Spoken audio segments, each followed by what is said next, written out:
하나님은 영이시니 예배하는 자가 영과 진리로 예배할지니라. 아멘. 깨어나셔서 찬송가 66장으로 하나님께 영광 돌리겠습니다.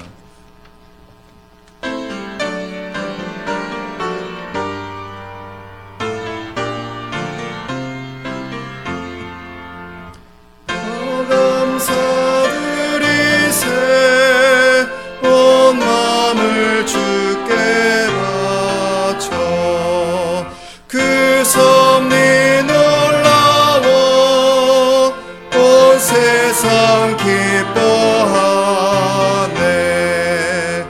예부터 주신 복 한없는 그 사랑 선물로 주시네. 이제와 영원히 사랑의 하나님 언제나 함께 계셔. 기쁨과 평화에 복 내려 주옵소서. 봄과 만병들 때 은혜로 지키사 이 세상 악에서 구하여 주소서. 감사와 찬송을 다 주께 드리어라.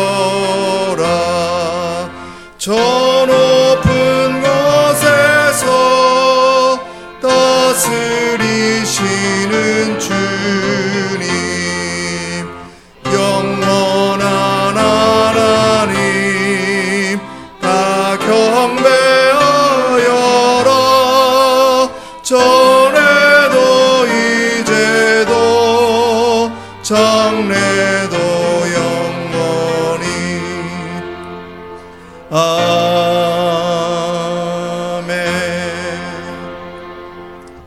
전능하사 천지를 만드신 하나님 아버지를 내가 믿사오며 그 외아들 우리 주 예수 그리스도를 믿사오니 이는 성령으로 잉태하사 동정녀 마리아에게 나시고 본디오 빌라도에게 고난을 받으사 십자가에 못 박혀 죽으시고 장사한 지 사흘 만에 죽은 자 가운데서 다시 살아나시며 하늘에 오르사 전능하신 하나님 우편에 앉아 계시다가 저리로서 산 자와 죽은 자를 심판하러 오시리라. 성령을 믿사오며 거룩한 공회와 성도가 서로 교통하는 것과 죄를 사하여 주시는 것과 몸이 다시 사는 것과 영원히 사는 것을 믿사옵나이다. 아멘.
사랑과 은혜가 풍성하신 아버지 하나님, 이 무더운 여름철에도 저희들 건강과 믿음 지켜주셔서 이렇게 주의 전에 나와 예배드리게 하심을 감사드립니다. 또한 유치학교, 유소년학교, 청소년학교 그리고 청년부까지 여름 수련회를 하나님의 은혜 가운데 잘 진행되게 하심을 감사드립니다. 너희는 먼저 그의 나라와 그의 의를 구하라라는 말씀 따라 주의 뜻대로 살겠노라고 늘 다짐하면서도 저희들은 언제나 무엇을 먹을까 무엇을 마실까 걱정하며 내일 일을 염려하기에 바쁜 우리 자신들을 돌아봅니다. 주여, 회개하오니 용서하여 주시옵소서. 우리를 지와 사망에서 구원하신 주님의 그 크신 사랑을 늘 생각하며 천국 소망과 재림신앙을 한순간도 잊지 않게 하여 주시옵소서. 나 자신과 내 가정보다는 우리 온누리 교회 공동체를 먼저 섬기고 나아가 지역사회와 나라를 위하여 늘 기도하면서 그리스도의 향기를 나타내며 주의 복음을 전하는 참된 그리스도인의 삶을 살아갈 수 있도록 주님 도와주시옵소서. 사랑의 아버지 하나님, 특별히 이 민족을 사랑하셔서 기독교 선교국으로 세워주시고 5000년 역사 이래 풍요를 누리도록 축복하심을 감사드립니다. 그러나 저 북녘 땅에서는 아직도 정치적 와발에서 마음껏 주님을 섬기지 못하고 경제적으로도 어려운 환경에 처해 있는 우리 북한 동포들을 불쌍히 여겨 주시옵소서. 하루속히 남한과 같이 자유롭게 하나님을 섬기는 날이 올 수 있도록 성령님 역사하여 주시옵소서. 이 시간 말씀을 전하실 박성관 목사님, 성령의 두루마기를 입혀주시어서 성령 충만하게 하시고 전하시는 하나님의 말씀을 통하여 다 함께 은혜 받고 결단하여 우리의 삶을 변화시키는 귀한 시간 되게 하여 주시옵소서. 찬양으로 오직 하나님께 영광 올려드리는 호산나 찬양대의 찬양을 기쁘게 받아주시고 또한 예배를 위하여 수고하는 많은 손길들이 있습니다. 모두 다 헤아려 하나님의 크신 은혜로 채워주시옵소서. 이 예배 처음부터 마치는 시간까지 주님 홀로 영광 받으실 줄 믿사오며 다시 오실 우리 주 예수님의 이름으로 감사하며 기도드리옵나이다.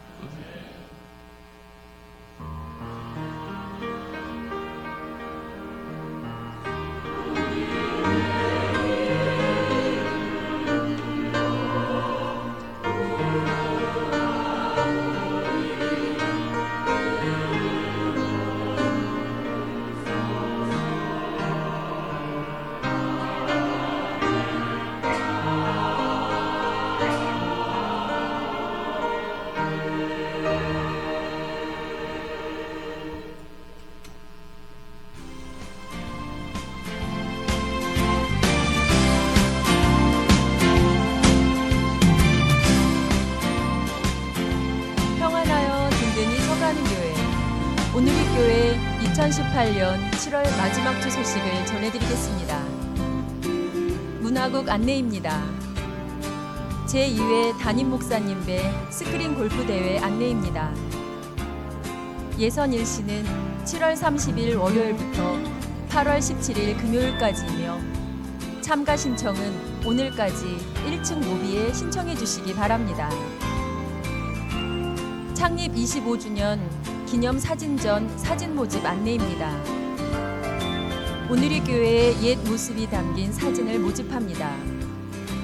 교회 역사와 관련된 행사, 인물, 풍경 사진을 소장하고 계신 분은 사무실로 제출해 주시기 바랍니다. 제출하신 사진은 컴퓨터 작업을 거친 뒤 원본 사진 그대로 다시 돌려드립니다. 창립 25주년 기념 조형물 만들기 안내입니다. 창립 25주년 기념을 맞아 작은 조형물을 성도님들과 함께 만들고자 합니다. 주보 안에 있는 종이에 정성껏 만들어 8월 5일 주일까지 행정실 또는 신방사에게 제출해 주시기 바랍니다. 기타 각 성교회 사업 안내, 원래의 모임 안내 및 교우 동정은 주보를 참고하시기 바랍니다. 감사로 영광을 돌리는 한 주간이 되시기를 바라며 이상 오늘의 소식이었습니다.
오늘 주시는 하나님의 말씀은 신약 에베소서 3장 14절에서 21절 말씀입니다.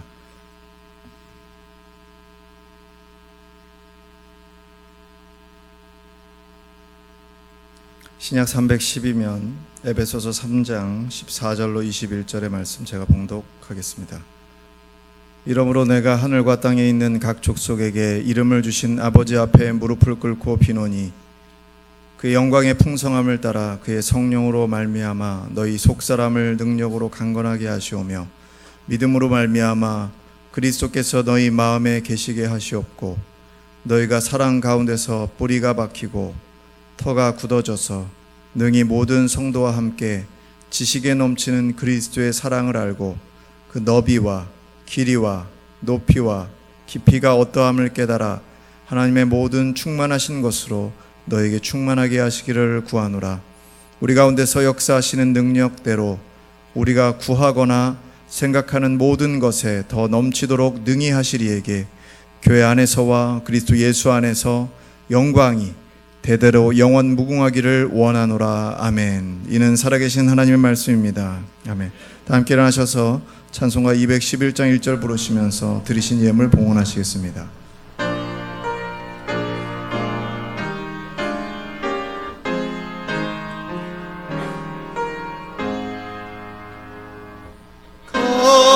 비싼 양유를 주께 드린 막달라 마리아 본받아서 향기로운 산제물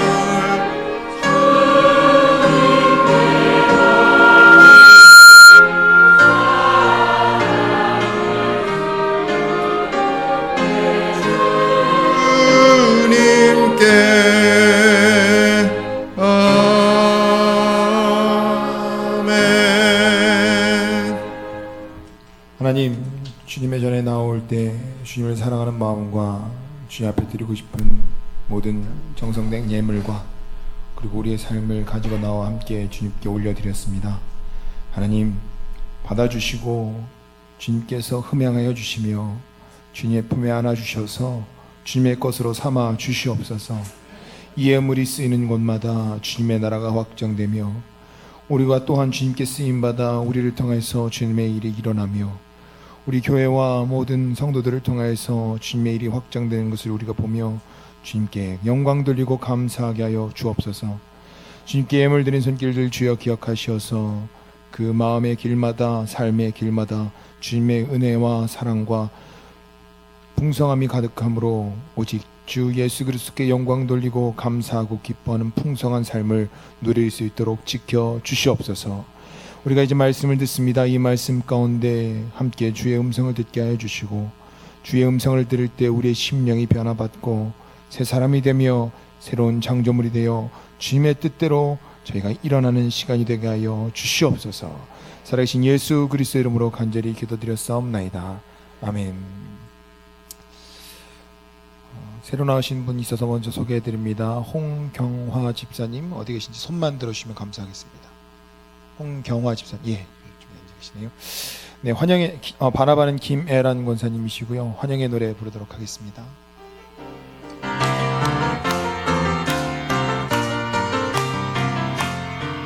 주의 사랑으로 사랑합니다. 주의 사랑으로 환영합니다. 형제 안에서 주의 영광을 보내 주의 사랑으로 환영합니다. 주의 사랑으로 사랑합니다. 주의 사랑으로 환영합니다. 자매 안에서 주의 영광을 보내 주의 사랑으로 환영합니다.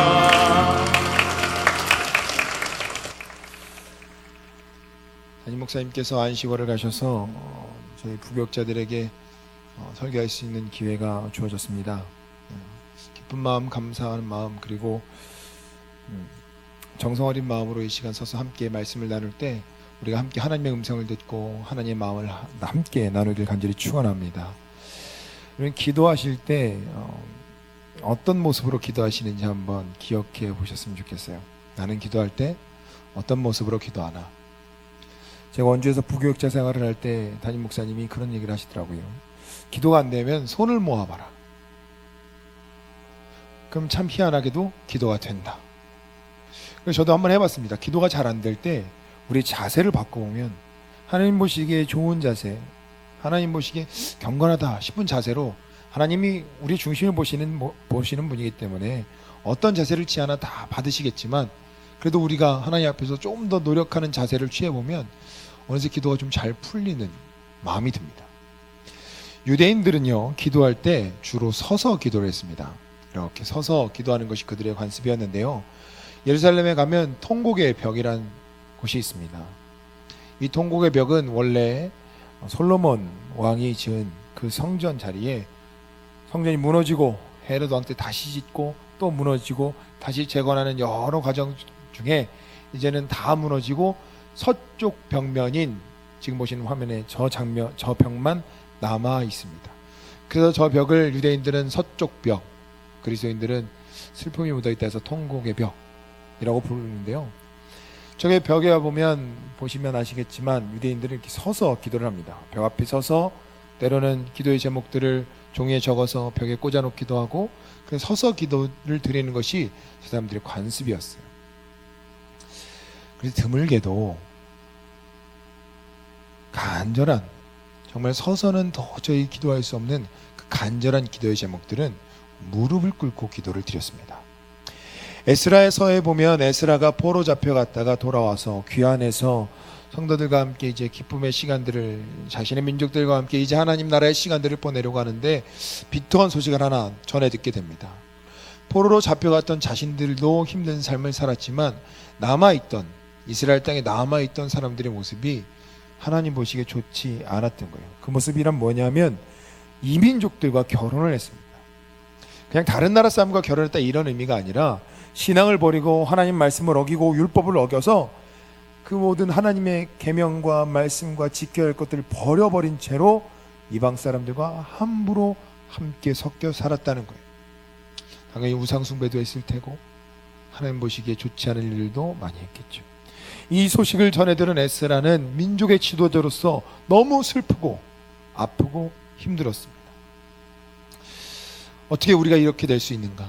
이제 하나님 앞으로 돌아와서, 포로 잡혀간 자들이 돌아와서 이젠 잘 좀 살아보려나 했더니 남아있던 자들도 하나님으로부터 멀리 떠났으니 몸이 돌아온 것이 다가 아니구나, 마음이 돌아와야 되고 신앙이 돌아와야 되는구나 하는 그 마음으로 회개의 기도를 올리기 시작합니다. 에스라서 9장 5절에 보면 이렇게 기록합니다. 저녁 제사를 드릴 때에 내가 근심 중에 일어나서 속옷과 겉옷을 찢은 채 무릎을 꿇고 나의 하나님 여호와를 향하여 손을 들고, 무릎으로 하나님 앞에 나아갔습니다. 민족을 위한 비통과 애통함에 휩싸인 기도를 할 때 서서 이렇게 기도하기에는 그 마음이 성에 차지 않고 그 마음이 하나님 앞에 닿지 않을 것 같은 마음에 무릎을 꿇고 하나님께 빌었습니다. 신약에서도 우리가 무릎을 꿇고 기도하는 모습을 떠올려 볼 수 있는데요, 바로 겟세마네 동산에서 예수님이 하신 기도의 모습입니다. 예수님이 이제 잡혀가실 때가 되셨어요. 이 기도를 마치고 나면 일어나서 걸어 나가면 나의 제자였던 유다가 와서 나를 팔 테고, 그리고 나면 모든 제자들도 다 떠나가고 홀로 남아 그 모든 수모와 수치와 고통과 아픔을 다 견뎌야 되는, 그래서 땀이 피가 되도록 기도할 수밖에 없었던 그 순간에 예수님께서는 무릎을 꿇고 그 무릎과 무릎 사이에 머리를 묻고 기도하셨어요. 그래서 무릎으로 기도한다는 것은 우리가 그냥 관습적으로 기도한다는 의미가 아니라 성경에서 말하는 무릎으로의 기도는 아주 간절해서 도저히 그냥 보통 때 하는 기도로는 해결되지 않는 기도의 제목들을 하나님께 올릴 때 무릎을 꿇고 기도했다는 표현을 쓰는 겁니다. 오늘 성경에서 바울 사도가 에베소 교회에 편지를 씁니다. 에베소 교인들이여, 하나님 앞에서 이렇게 삽시다, 이렇게 노력합시다.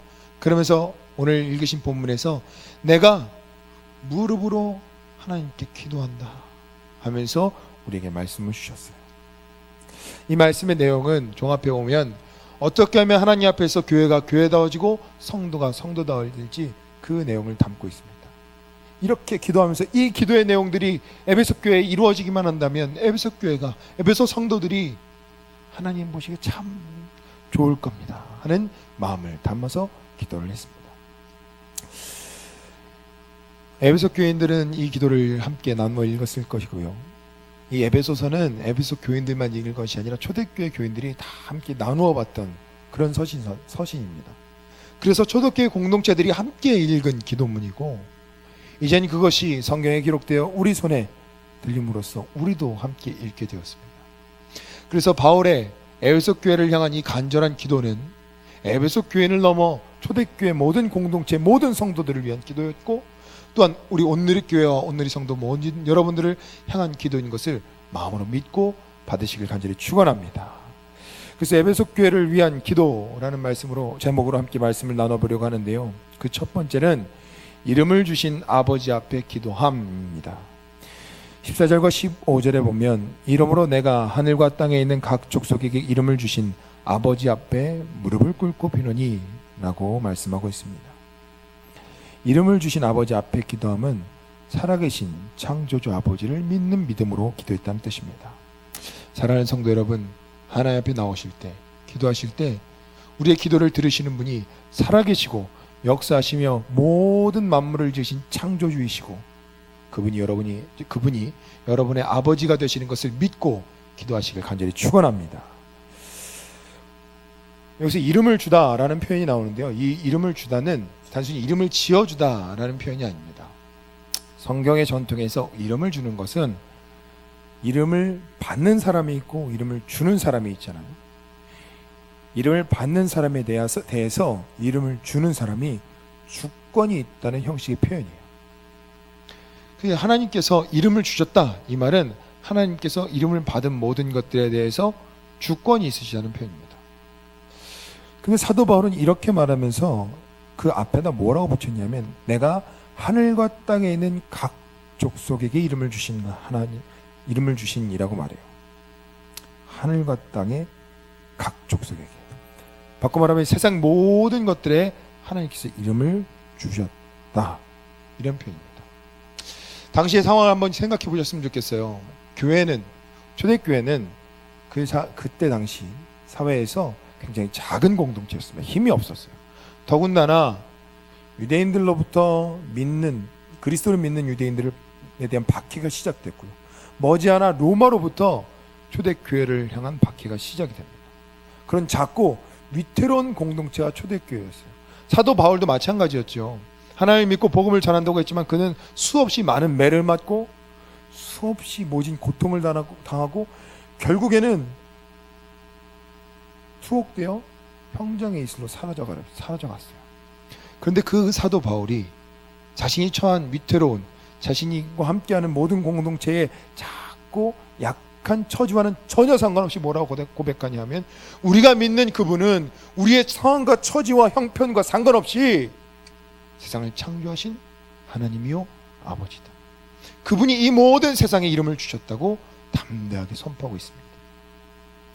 사랑하는 성도 여러분, 우리의 형편과 우리의 상황과 관계없이 우리가 믿음으로 하나님께 고백하길 원합니다. 믿음으로 신앙 가운데 고백하길 원합니다. 우리 하나님은 세상을 모두 지으신 창조주 아버지시요, 그분께서 우리를 돌보신다고 믿고 신앙생활하고 기도하시길 간절히 축원합니다. 성경에 보면요, 하나님께서 이름을 주신, 어떤 사람들에게 이름을 새롭게 주신 사건들이 꽤 등장합니다. 그 중에 대표적인 인물이 믿음의 조상 아브라함이에요. 아브라함의 이름은 원래는 아브람이었습니다. 아브람은 존귀한 아버지라는 뜻이에요. 아브라함은 열국의 아버지, 그러니까 많은 나라와 민족의 아버지라는 뜻입니다. 아브라함의 나이 99대 하나님께서 찾아오십니다. 그리고 약속을 주세요. 창세기 17장 2절에 보면요, 내가 내 언약을 나와 너 사이에 두어 너를 크게 번성하게 하리라 하시니 라고 말씀합니다.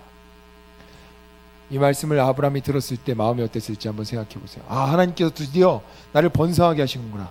번성하게 한다는 것은 단순히 재산이 많아진다는 것이 아니라 이제는 자녀도 주시고 가문을 세우시겠구나 하는 약속을 받은 거죠. 아브라함이 굉장히 기뻤을 것 같아요. 하나님이 드디어 아들을 주시겠구나, 그런 기대가 생겼겠죠. 그런데요, 하나님께서는 아브라함에게 품으신 뜻이 아브라함에 머물지 않고 아브라함에 있었습니다. 17장 4절에 이렇게 말씀합니다. 보라, 내 언약이 너와 함께 있으니 너는 여러 민족의 아버지가 될지라. 아멘. 하나님은 아브라함을 한 집안의 아버지로 세우길 원하지 않으셨어요. 아브라함은 자기의 삶이 이제 자녀 낳고 재산 물려주고 신앙 잘 물려줘서 좋은 집안 이루면 되지라고 생각해서 아브라함에 만족한, 존귀한 아버지에 만족한 삶을 살 줄 알았어. 그런데 하나님은 아브라함에게 품으신 뜻이 그를 통해서 모든 민족에게 복음이 뻗어나가 그를 민족의 아버지, 믿음의 조상으로 세우시는 것에 하나님의 뜻이 있었어요. 한번 보십시오.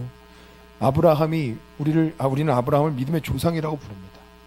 그러니까 아브라함은 단순히 가문의 이스라엘 가계의 혈통의 족장의 지도자, 아버지가 아니라 모든 민족의 믿는 자들의 첫 출발이 되었어요. 세계 각국에 다 기독교가 뻗어나가 있잖아요. 어디에 있든지 어느 나라에 있든지 모든 열방에 뻗어나간 모든 기독교인들, 그 믿음의 조상이 아브라함이 된 거예요. 이 말씀대로 된 거죠. 열방의 모든 믿는 자들의 아버지로 하나님께서는 아브라함을 세우셨어요. 아브라함이 아직 자기의 존재 가치를 미처 깨닫기도 전에 그냥 단순히 아들 하나 없어서 언제 아들 주시려나 하고 발을 동동 구르는 그 시간에도 하나님께서는 아브라함에게 그를 모든 열방과 민족의 아버지로 세우고자 하는 꿈과 계획이 있으셨고 그 일들을 진행해 나가셨습니다. 그 하나님께서 오늘 여러분에게도 이름을 주고 싶어 하시고 이름을 부르고 싶어 하신다는 것을 기억하시기 바랍니다. 우리는 그냥 나로 살아가요. 제 이름이 성관인데요, 성품 성자에 너그러울 관자를 씁니다. 성품이 너그러운 사람으로 살면 다 되는 것 같이 생각할 수도 있어요. 여러분도 여러분 삶의 계획들과 꿈이 있잖아요. 난 이렇게 살면 좋겠어, 그런 희망들이 있는데 하나님께서는 우리의 여러분 각자에게 우리가 생각하는 것보다 더 크고 더 깊은 의미의 목적을 가지고 여러분의 이름을 부르고 계시다는 것. 성경에 그런 사람이 또 있다면 이제 야곱을 들 수 있어요. 야곱이요, 하나님께서 이름을 이스라엘이라고 주세요. 그 주시는 순간이 어디였냐면 야복강가입니다. 삼촌 라반의 집에서 열심히 일해서 재산도 많이 불리고 가족도 많이 얻어서 이제 고향 땅으로 야곱이 돌아와요. 돌아오다 보니까 소식을 들어요. 형이 자기에게 오고 있는데 어찌된 영문인지 혼자 오지 않고 많은 사람들을 끌고 옵니다. 덜컥 겁이 났어요. 형이 그 분노와 그 기억을 잊지 않고 나에게 복수하겠구나, 큰일 났다 싶어서 야곱은 자기의 떼를 둘로 나누고 한 떼를 앞에 보내고 두 번째 떼를 뒤에 보내고 자기는 맨 뒤에 남습니다. 이 야곱이요, 가진 인간적인 수수로 자기의 삶을 일궈왔던 사람이에요. 장자권도 사고 아버지도 속이고 어떻게 해서든 자기의 성공을 위해 노력했던 사람이에요. 그게 이 순간에 목숨이 위태로울 수도 있는데, 자기가 아버지면 그래서 최소한 가족들은 자기보다 뒤에 놓고 자기가 먼저 가야지, 그 정상적인 아버지일 것 같은데 형 에서가 죽이면 어떡한지 모르는 채로 자식들을 먼저 보내요. 가족들을 다 먼저 보내요. 나쁜 신부 아닙니까? 나만 살겠다고. 야곱이 그런 사람이었던 거예요. 그런 성품의 사람. 그리고 그렇게 사는 것이 마땅하다고 생각했던 사람인 거예요.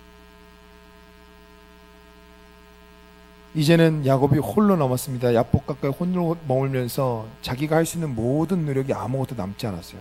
수단과 방법을 다 동원해서 이제는 아무것도 더 할 수 있는 게 없는 그때 하나님을 만납니다. 그리고 하나님과 씨름을 해요.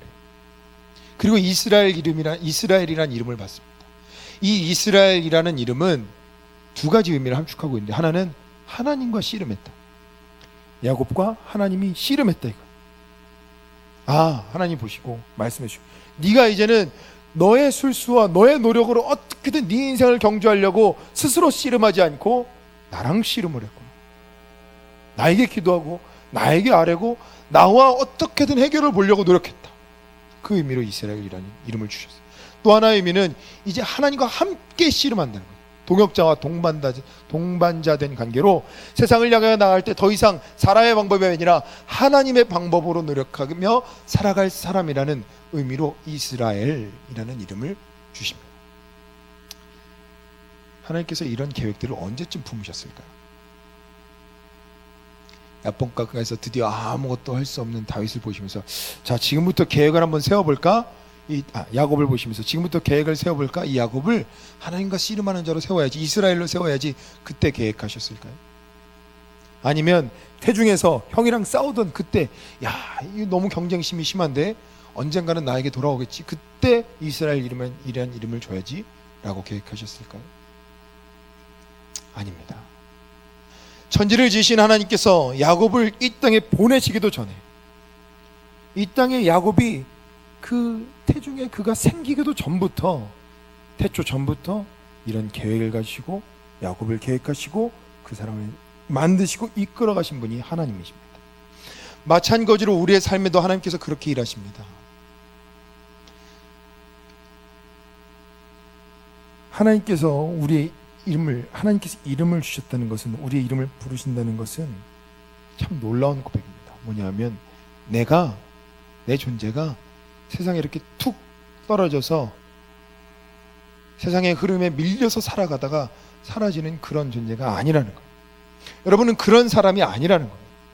우리는 하나님이 태초전부터 지으시고 섭리하셔서 오늘 이 땅에 우리 이름을 아시고 그 이름 가운데 하나님께서 마음을 쏟으셔서 목적과 희망과 계획을 가지시고 이 땅에 보내셨다는 거예요. 세상에 보면 우리의 삶의 어떤 순간들이 의미 없이 지나가 버리는 순간이라고 느껴질 때가 있어요. 어떤 때는 하나님, 도대체 이 어렵고 힘든 순간들이 무슨 가치가 있습니까? 하는 기도가 절로 나올 때가 있어요. 네, 이 사도 바울의 기도에 따르면 그렇지 않습니다. 하나님께서는 여러분 삶의 모든 순간순간들을 다 의미 있게 보고 가치 있게 여기시고 기억하고 계세요. 여러분 이 땅에 그냥 두신 분이 아니라 섭리 가운데 계획하신 이 분께서, 하나님께서 하나님을 만났을 때 우리를 보시며 우리를 향하시며 그렇게 얘기하실 겁니다. 네가 이 순간에, 이 삶의 이 순간들이 허무한 것 같았지, 사라진 것 같았지? 아니야, 내가 다 기억하고 있어. 사람들이 너를 가치 없다고 여길지도 몰라. 그런데 아니야, 나는 그렇지 않아. 우리 한국교회 초대교회, 한국 초기 기독교 역사에 보면 굉장히 유명한 선교사님들이 꽤 많이 계십니다. 언더우드, 아펜젤러, 이런 분들이 많이 계신데 사실은 그분들만 한국 땅을 밟으신 건 아니었어요. 어떤 경우는 한국 땅에 와서 아무런 일도 하지 못한 채 풍토병을 앓다가 돌아가신 선교사님들이 그분이 기거하시던 곳에서 방에서 발견되는 일도 꽤 많았습니다. 그분들은 누구였는지, 이름이 뭐였는지 역사에 남아있지도 않아요. 그럼 여쭤볼게요. 그분들의 삶은 어떤 의미가 있었을까요? 저는 믿습니다. 하나님께서는 어떤 삶이든지 간에 그 삶이 하나님께만 다 있다면, 하나님이 불러주신 이름대로 살기만 했다면, 세상에서 가치의 순위를 어떻게 매기든, 그 삶의 길이가 어떻든, 맺어낸 열매가 얼마든지 상관없이 그 삶을 그대로 고결하다고, 존귀하다고, 네가 내 뜻대로 살았노라고 그렇게 우리를 안으시고 맞이해 주실 줄 믿습니다. 사랑하는 성도 여러분, 믿으시길 바랍니다. 여러분을 향해서 하나님께서 오늘도 이름을 부르고 계십니다. 그 이름에 응답하며, 그 부르심에 응답하며 사시는 여러분이 되시기를 간절히 축원합니다. 사람에게는요, 회귀 본능이란 게 있어요. 동물에게도 있는데 연어가 회귀 본능이 있어서 자기가 태어난 강으로 돌아간다고 합니다. 사람도 고향이 그립고 부모님의 집이 그립고 해요. 왜 그렇겠습니까? 내 뿌리가 어딘지 알고 싶은 거예요. 내가 어디서 왔는지, 어디로부터 비롯됐는지 궁금한 겁니다. 제가 어렸을 적에 저희 부모님께서 저에게 농담을 자주 하셨는데 뭐라고 하셨냐면, 다리 밑에서 주워왔다, 이 농담을 자주 하셨어요. 왜 그러셨는지 모르겠는데 진짜 자주 하셨어요. 제가 그 말씀을 얼마나 신실하게 믿었냐면, 초등학교 2학년 때 어머니께 그렇게 얘기했습니다. 엄마, 지금까지 길러주셔서 그 은혜에 감사해서 제가 앞으로도 계속 쭉 엄마라고 불러드릴게요. 그런데 나를 낳아준 진짜 엄마를 찾아주세요. 저희 어머니가 충격받으시고 다시는 그 말씀을 안 하셨어요. 불안한 거예요. 내 엄마가 누군지 모르고 내가 어디서부터 비롯된지 모르고 어디로 가야 할지 모르면 아주 그 마음의 깊은 곳으로부터 그 불안한 마음이 어떻게 이걸 감출 수가 없는 거예요. 사람의 마음에 그런 마음도 있어요. 여러분은 어디로부터 비롯되셨습니까? 오늘 여기 이렇게 계시잖아요. 어떻게 하다 여기 오게 되셨냐고요? 우연인가요? 실수인가요? 여러분이 태어난 것도 지금까지 살아온 것도 그리고 오늘 우리가 여기서 함께 예배를 드리고 있는 이 모든 것도 하나님이 하신 것을 믿으시길 간절히 축원합니다. 하나님께서 여러분 각자의 이름을 아시고 삶의 모든 순간들을 기록하시며 기억하시며 관계 맺길 원하는 것을 마음속에 꼭 기억하시기 바랍니다. 그래서 하나님과 함께 하나님을 정말로 우리 아버지라고 고백하고 사시는 여러분이 되길 간절히 축원합니다. 김춘수 시인이 지은 꽃이라는 시가 있습니다. 제가 한번 읽어드릴게요. 내가 그의 이름을 불러주기 전에는 그는 다만 하나의 몸짓에 지나지 않았다. 내가 그의 이름을 불러주었을 때 그는 나에게로 와서 꽃이 되었다. 내가 그의 이름을 불러준 것처럼 나의 이 빛깔과 향기에 알맞은 누가 나의 이름을 불러다오. 그에게로 가서 나도 그의 꽃이 되고 싶다. 우리들은 모두 무엇이 되고 싶다. 너는 나에게 나는 너에게 잊혀지지 않는 하나의 눈짓이 되고 싶다. 이 시인이 알았던 듯해요. 잊혀지기 쉽지 않다. 의미 없이 살아가고 싶지 않다. 내 삶이 허무하게 그냥 없어져 버리는 그런 것이 되고 싶지 않다. 그래서 누가 나에게 꼭 맞는 이름을 불러줬으면 좋겠다. 나의 빛깔과 향기에 알맞는 그 이름을 누가 나에게 불러줬으면 좋겠다. 그 이름을 불러주실 분이 누구십니까? 하나님이십니다. 나의 삶을 잊지 않으신 분이 누구십니까? 세상 사람 다 잊어도 하나님은 잊지 않으시는 것을 믿으시길 간절히 축원합니다. 에베소 교회를 위한 기도 두 번째는 그리스도께서 너희 마음에 계시길 기도합니다. 17절에 보니까요. 믿음으로 말미암아 그리스도께서 너희 마음에 계시게 하시옵고 라고 말씀하고 있습니다. 이것은 주님과 항상 동행함을 뜻합니다. 사랑하는 성도 여러분, 믿음의 삶을 살아갈 때 주님과 모든 순간에 동행하시는 여러분이 되시기를 간절히 축원합니다.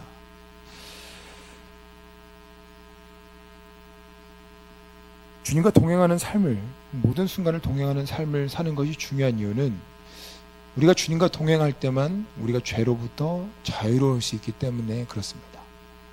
우리나라에는 이렇게 우범 지역이 그렇게 많진 않아요. 미국 같은 경우는 이제 우범 지역이 꽤 있습니다. 뭐 슬램이라고 부르기도 하고 할렘이라고 부르기도 하는 그런 지역들의 범죄율이 굉장히 높아요. 이 범죄율을 어떻게 하면 해결할까 고민하다가 아주 효율적이고 손쉬운 방법 그리고 효과적인 방법을 하나 찾았대요. 그 방법이 뭐냐면 그 동네에 경찰이 사는 거예요. 저는 이 말을 듣고 좀 이상했습니다. 경찰이 살기만 하면 되나? 근데 리포터를 보니까 순찰을 더 많이 늘리면 순찰 시간을 피해서 범죄를 저지른대요. 순찰을 더 여러 군데를 돌면 순찰이 안 도는 지역을 찾아서 범죄를 저지른대요. 그런데 경찰이 와서 살면 경찰이 거기 사니까 언제 어디서 어떻게 나타날지 범죄자들이 모르는 거예요.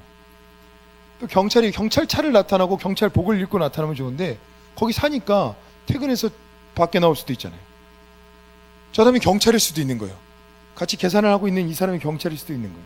그런 생각 때문에 범죄율이 확 내려갔다. 이게 신앙의 원리랑 참 맞닿아 있습니다. 우리가 어떻게 하면 죄를 안 지을 수 있습니까? 단 하나의 비법은, 해결책은 주님을 우리 마음에 모시고 사는 거예요.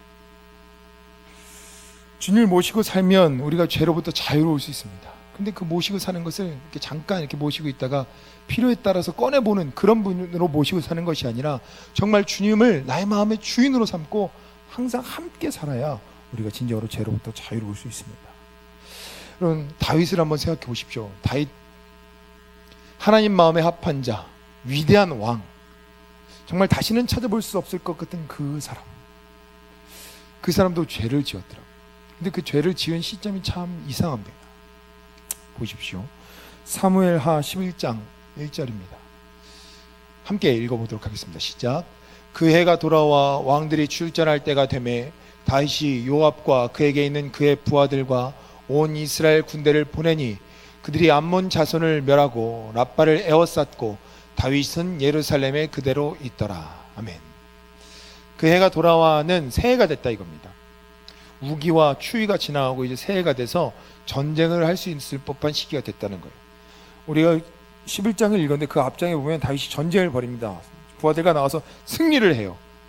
많은 승리들을 거르고 나라가 강해지고 굳건해집니다. 자연적으로 다윗 왕권도 강해지고 굳건해집니다. 태평성대를 누릴 수 있는 기틀들이 마련이 됩니다. 얼마나 안정적이고 강했냐면 다윗이 자기가 전쟁에 나가지 않고 부하들만 보냈는데도 승리하고 이겼어요. 다윗 왕이 됐다고 생각하고 한번 그 장면을 그려보십시오. 승전보들이 날아듭니다. 암몬 자손을 무찔렀다. 랍바를 에워쌌다. 승전보들이 나와. 나의 요압 장군 잘 싸우는구나. 나의 이스라엘 군대 승리하는구나. 강해졌구나. 도성에서 그것을 보면서 그 이야기를 들으면서 성을 둘러보는 그 장면을 생각해 보십시오. 야, 이제 우리나라가 태평성대해졌구나. 하나님께서 우리 예루살렘을 지키시는구나. 이스라엘과 함께 하시는구나. 야, 좋다. 강하다. 편하다. 이 모든 상황들이 안정적이고 강한 상황들이 다윗 왕을 죄로부터 지켜줬으면 참 좋았을 텐데 그렇지 못했어요. 왕권의 강함과 나라의 강건함에도 불구하고 다윗은 죄를 짓고 맙니다. 우리아의 아내 밧세바가 목욕하는 장면을 보고 마음이 동하여 그를 범하고 그 죄를 감추려고 그 남편을 전장에서 죽게 만듭니다. 하나님께서 이것을 굉장히 싫어하시고 악하다고 생각하셨어요. 목숨이 위태로운 지경에서 쫓겨가면서 사울왕을 죽여서 자유로워질 수 있는 그 상황에서도 사울왕을 죽이지 않고 하나님 앞에서 범죄하지 않았던 다윗입니다. 상황의 어려움에도 불구하고 마음을 지킬 수 있었던 다윗이 상황의 편안함에도 불구하고 마음을 지키지 못했던 이유가 무엇이었습니까? 우리를 죄로부터 자유롭게 할 수 있는 것은 우리의 주변의 환경이 아니냐는 거예요. 우리를 죄로부터 자유롭게 할 수 있는 것은 우리 주변의 환경의 굳건함이 아니라는 겁니다.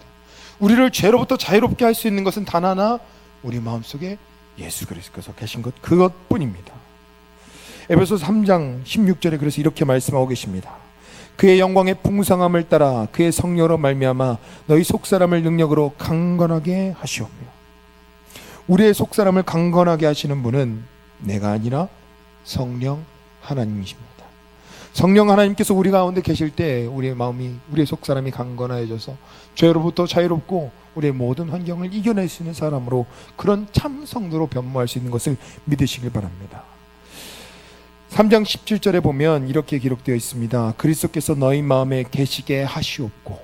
여기서 계시게 하시옵고는 카토이케오라는 단어인데요, 이 말은 정착하여 거주하다는 의미를 가지고 있습니다. 하나님께서 우리 마음에 오시는데 손님처럼 왔다 가길 원하지 않으시는 거예요. 잠깐 왔다가 필요에 따라서 꺼내 쓰는 그런 분이 되길 원하지 않으신다는 거예요. 하나님 우리 마음에 찾아오실 때 우리 마음에 정착하여 머물러서 항상 거하기를 원하십니다.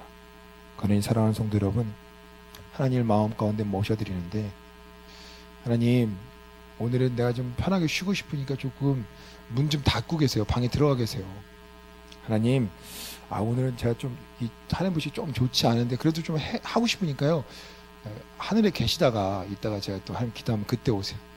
이러지 마시고 좋을 때나 싫을 때나 기쁠 때나 슬플 때나 하나님 앞에 설 수 있을 때나 없을 때나 언제든지 하나님과 동행하시는, 하나님과 항상 동행하시는 그런 성도 되시길 간절히 축원합니다. 하나님께서 우리 마음 가운데 들어오길 원하십니다. 우리 안에 거하길 원하세요. 그래서 요한계시록 3장 20절에 이렇게 말씀하고 있습니다.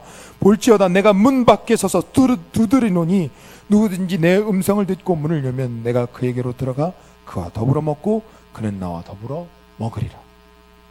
하나님께서 우리의 마음의 문을 두드리고 계십니다. 그리고 함께 먹고 살길 원하세요. 사랑하는 성도님들, 주님께서 두드리시는 그 문소리를 들으시고 그 문소리에 응답하여서 문을 활짝 여시고 주님 들어오셨을 때 함께 먹고 마시며 마치 부부가 평생을 함께 해로하듯 그렇게 평생 동안 믿음의 여정을 걸어가시는 여러분이 되길 간절히 기도합니다. 에베소 교회를 위한 기도 세 번째는 충만하게 하시기를 기도합니다. 19절에 보니까요, 하나님의 충만하신 것으로 너에게 충만하게 하시기를 구하노라 라고 기록되어 있습니다. 이것은 성도의 완전을 뜻합니다. 여러분, 믿음 생활을 언제 시작하셨는지 시작했던 날을 기억하시나요? 교회 처음 온 날도 좋고 하나님을 처음 만났던 날도 좋고 그 날을 혹시 기억하시나요? 날짜가 잘 기억이 안 나더라도 그 시작이 언제쯤 있으셨죠? 언젠가인지 모르지만 우리가 믿음의 날을 시작을 합니다. 신앙생활을 시작하는 날이 있어요. 그럼 시작하는 날부터 이제 우리가 하나님 뵙는, 하나님 나라에 가는 그날까지 신앙 안에서 살아가는데 이 삶을 어떻게 꾸려갈까, 이것에 관한 얘기입니다. 사도 바울은요, 이 신앙의 삶이 마치 경주와 같다고 말합니다. 신앙의 삶이란 그냥 대충 강물에 흘러가듯 그렇게 등 떠밀려서 흘러가는 그런 삶이 아니라 분명한 목적지가 있어서 경주하는 삶과 같다는 거예요. 달리기 경주를 생각해 보세요. 시작점이 있고 달리기를 다른 박질하고 달려가서 들어가야 할 곳이 있습니다. 그냥 아무데로나 가면 되는 게 아니에요. 아무리 빨리 달려도 목적지를 향해 가지 않으면, 꼬린 지점을 향해 가지 않으면 그 사람은 실격이고 꼴찌가 되는 겁니다. 신앙의 여정도 마찬가지여서 빌립보서에 보면 이렇게 기록되어 있어요. 3장 13절에요. 내가 이미 얻었담도 아니요 온전히 이루었담도 아니라 오직 내가 그리스도 예수께 잡힌 바 된 그것을 잡으려고 달려가노라. 주님께서 목적지를 붙잡고 계셔서 그것을 잡으려고 달려간다는 거예요. 신앙의 목적. 그 목적이 뭔지 3장 21절에 기록되어 있습니다. 우리 함께 읽어보도록 하겠습니다. 그분은 만물을 복종시킬 수 있는 권능으로 우리의 비천한 몸을 변화시켜서 자기의 영광스러운 몸과 같은 모습이 되게 하실 것입니다. 아멘. 주님께서 만물을 복종시킬 수 있는 권능으로 우리를 변화시키는데 어디까지 변화시키시냐면 자기의 영광스러운 몸과 같은 모습이 되기까지, 예수 그리스도의 영광스러운 몸이 되게 같은 모습이 되게 하기까지, 예수 그리스도를 꼭 닮아 있는 정도가 되게 하기까지 우리를 변화시키기를 주님께서는 원하고 계신다는 겁니다. 이 모습을 감리교 창시자이신 존 웨슬리는 성도의 완전이라고 불렀습니다. 그리스도는 완전해야 된다. 신앙을 믿어서 주님을 믿었으면 거기서 머무르지 않고 거룩해지는 성화의 길을 걸어야 된다. 그런데 그 걸음을 어디까지 걸어야 되냐? 정말 주님께서 보시기에 완전할 때까지. 그래서 주님과 마음이 같아져서 오른쪽으로 가면 그것이 주님 마음에 꼭 맞는 일이고, 내가 무슨 말을 해도 그것이 주님 마음에 꼭 들을 정도까지, 그렇게 완전해지기까지 믿음의 경주를 멈추지 말라는 그 간절한 기도가 여기에 서려 있는 겁니다. 사랑하는 성도 여러분, 믿음의 경주를 우리가 주님을 온전히 닮을 때까지 끝까지 달려가신 여러분 되길 축원합니다. 심신상인이란 말이 있습니다. 이것은 마음과 마음이 서로 통한다는 얘기인데요, 우리가 말로 다 표현할 수 없을 때 정말 마음을 꺼내 보여주고 싶고 정말 마음을 그 사람에게 던져주고 싶은, 그럴 때 이 단어를 쓰는 거죠. 심신상인, 마음과 마음이 탁 통할 때. 제가 오늘 이렇게 처음 와서요, 잘 이렇게 적응이 안 되는 인사가 하나 있었어요. 그 인사말이 뭐냐면 수고하셨습니다입니다. 예배를 드리거나 찬양 인도를 하거나 하여튼 뭘 행사를 하고 나면 수고하셨습니다 이렇게 인사를 많이 받았어요.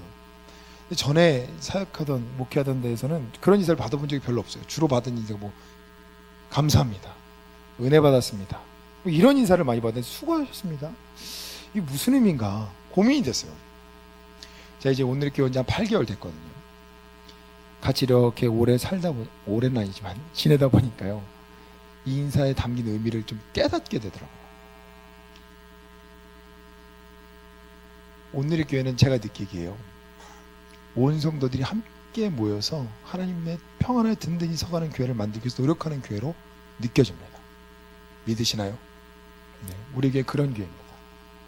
그래서요, 성도님들이 저한테 수고하셨습니다 인사하는 게 이제 어떻게 드리냐면요, 목사님 오늘 찬양인도 하느라고 땀 많이 흘리시고 고생하셨네요. 저도 열심히 옆에서 찬양하느라고 힘들었지만 하나님 보시기에 참 좋았던 것 같아요. 전 방송실에서 이렇게 열심히 일했습니다. 목사님 오늘 예배 주님께서 받으시는데 기뻐 받으시라고 저도 반합어 열심히 하고 교사 열심히 하고 성가대 찬양대 열심히 하고 봉사 이렇게 열심히 했습니다. 하나님의 교회를 세워가기 위해서 우리가 이렇게 함께 노력합니다 라는 마음의 인사로 들려요. 수고하셨습니다 그러면 성도님들이 함께 일하고 계시구나 이렇게 들립니다. 맞나요? 네, 감사합니다. 함께한 시간이 늘어나고 함께 마음을 나누는 시간이 늘어나니까 그 말의 의미를 깨닫는다 이거죠. 예수님과 함께하는 삶도 마찬가지입니다. 우리가 어떻게 하면 주님과 꽃같은 마음을 가질 수 있을까? 주님과 함께하는 시간을 늘려가십시오. 주님과 같은 자리에 서 있는 시간들을 늘려가십시오. 주님과 함께 일하는 시간들을 늘려가십시오. 그래서 정말 주님과 계속 마음이 같아져서 주님과 꽃같은 마음이 되기까지 믿음의 경주를 끝까지 경주하십시오. 이것은 정말 좋은 일입니다. 정말 기쁜 일입니다. 왜냐하면요, 에베소 3장 18절 19절에 보면 지식에 넘치는 그리스도의 사랑을 알고 그 너비와 길이와 높이와 깊이가 어떠함을 깨달아 이렇게 말씀하고 있는데요, 하나님과 같은 자리에 서서 예수님과 같은 마음을 갖게 되면 우리가 뭘 깨닫게 되냐면 바로 이것을 깨닫게 돼요. 지식에 넘치는 그리스도의 사랑이 얼마나 크고 넓고 깊은지. 여러분, 하나님께서 여러분을 얼마나 사랑하는 것 같으세요? 저는 여러분이요, 여러분이 경험하고 느끼는 혹은 생각하는 정도의 수준에서 하나님의 사랑을 깨닫는 분들이 안 되시길 원해요. 저는 여러분이요, 하나님이 주신 그 모든 사랑이 얼만큼 큰지 그걸 다 깨달아서 그 충만한 은혜 가운데 사시길, 그러길 원해요. 하나님이 사랑을 100을 주시는데 하나님 사랑 1 주셨구나 이런 성도가 되지 않기로 합니다. 그래서 하나님 마음을 다 알아서 하나님이 그럼 하나님 이거 할까 그러면 그 다음 것까지도 다 깨달아 알아서 하나님 마음을 후련하고 시원하게 해드릴 수 있는. 그리고 하나님을 만났을 때 하나님께서 우리를 보시면서 내가 너를 얼마나 사랑하는지 알아? 그럼요 하나님 나를 얼마나 사랑하시는지 그 너비와 길이와 높이와 깊이를 내가 다 깨달았어요. 하나님 얼마나 사랑하는지 이제 알겠네요. 그렇게 고백할 수 있는, 그래서 주님의 마음을 다 아시는 그런 여러분이 되어주셨으면 좋겠습니다.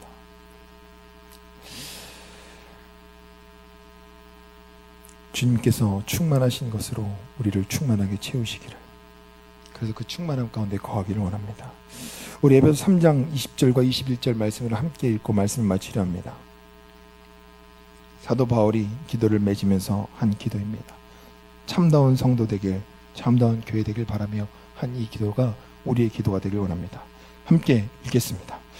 우리 가운데서 역사하시는 능력대로 우리가 구하거나 생각하는 모든 것에 더 넘치도록 능히 하실 이에게 교회 안에서와 그리스도 예수 안에서 영광이 대대로 영원 무궁하기를 원하노라. 아멘. 여러분, 참다운 성도의 삶을 사시길 바랍니다. 살아계신 창조주를 아버지로 고백하고 그 주님과 항상 동행함으로 우리 믿음의 끝자락에서는 정말 주님의 마음을 다 깨달아 하는 완전하고 온전한 성도가 되는 여러분이 되기를 간절히 축원합니다. 함께 결단 찬양하도록 하겠습니다.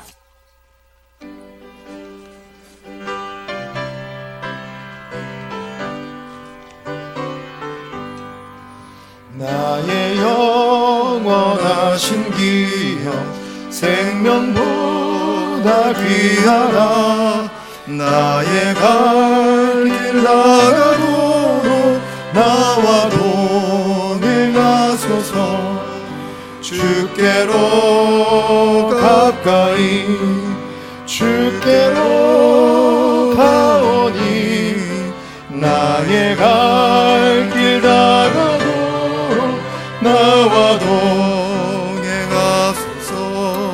세상 무기한 일함과 모든 성 가지고 험한 길을 가는 동안 나와 동행하소서.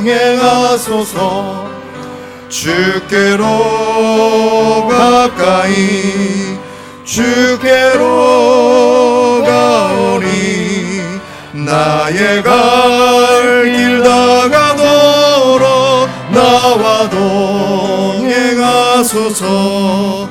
어두운 골짝 지나가며 험한 바다 건너서 천국 문에 이르도록 나와 동행하소서. 주께로 가까이 주께로 가오니 나의 갈 길 다가도록 나와 동행하소서. 하나님, 우리의 인생의 믿음의 여정을 모두 가도록, 우리의 갈 길을 다 가도록 동행하여 주옵소서. 천국문에 이르기까지 주님과 동행하고 주님을 마음에 모시고 살아계신 창조주 아버지를 믿으며 주님께서 됐다 말씀하실 때까지 믿음의 경주를 멈추지 않겠사오니 주여 결단하오니 우리의 결단의 기도를 들으시고 우리를 주의 것 삼아 주시옵소서. 지금은 우리 주 예수 그리스도의 은혜와 우리 이름을 아시고 부르시는 창조주 하나님의 크신 영광과 오늘도 우리를 홀로 두지 않고 동행하시는 성령님의 감동 역사 축복하심이 오늘 예배드리는 사랑하는 온누리교회 모든 가족들 머리 위에, 그리고 돌아가 살아갈 삶의 모든 길 위에 이제로부터 영원토록 함께 하시기를 간절히 축원하옵나이다. 아멘.